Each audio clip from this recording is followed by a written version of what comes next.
এশা জান্নাত খুনসহ ধর্ষণ। দারুণ গল্পের গাঁথুনি ছিল, গল্পের যোগসূত্র ছিল। আমার কাছে সময় এবং পয়সা দুটাই উসুল মনে হয়েছে। হ্যাঁ, আমার অ্যাক্টিং সত্যি কথা কারোরই খারাপ লাগে নাই। একজন অভিনয় শিল্পী হিসেবে আমার সার্থকতা, আমি আসলে ক্যারেক্টারে একদম ইনভলভ ছিলাম। ওইটা হয়তো বিগ স্ক্রিনে ফুটে উঠেছে এবং তাদের ভালো লেগেছে। অডিয়েন্স যেরকম আমাদের এটা নিয়ে কথা বলছে, এশা মার্ডার নিয়ে দেখছে, আমরা কিছু ভাইব পাচ্ছি। যেমন আমরা কালকে বসুন্ধরাতে আমাদের শো ইনক্রিজ করেছে, আজকে 2টো করে শো চলছে।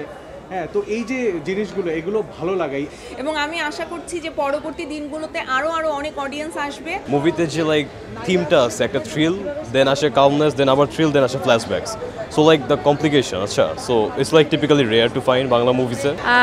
এটা যদি একটু ডিটেকটিভ টাইপের ফিল্ম, কৌতূহল আছে, রহস্য আছে, তো আমরা চিহ্নিত, আমরাও যারা দর্শকরা আছি, মনে হচ্ছে যাকে দেখছি মনে হচ্ছে এই ক্রিমিনাল। এবং আসলে আমাদের সব কিছুই, কারণ সিনেমা হোক বা গল্প হোক, সেটা জীবনকেন্দ্রিক। আমি যখন গিয়েছি হলে, তখন আমি দূর থেকে দেখলাম আমার বাবা একদম চোখের পানি মুছতে মুছতে সে নেমে আসছে। কাছে মনে হচ্ছিল যে আমি তো যুদ্ধ শেষ করে আসছি, এখানে আবার কি ধরনের যুদ্ধ। বাট এই যুদ্ধটা মানসিক, আরো যুদ্ধ, এই যুদ্ধটা মানসিক।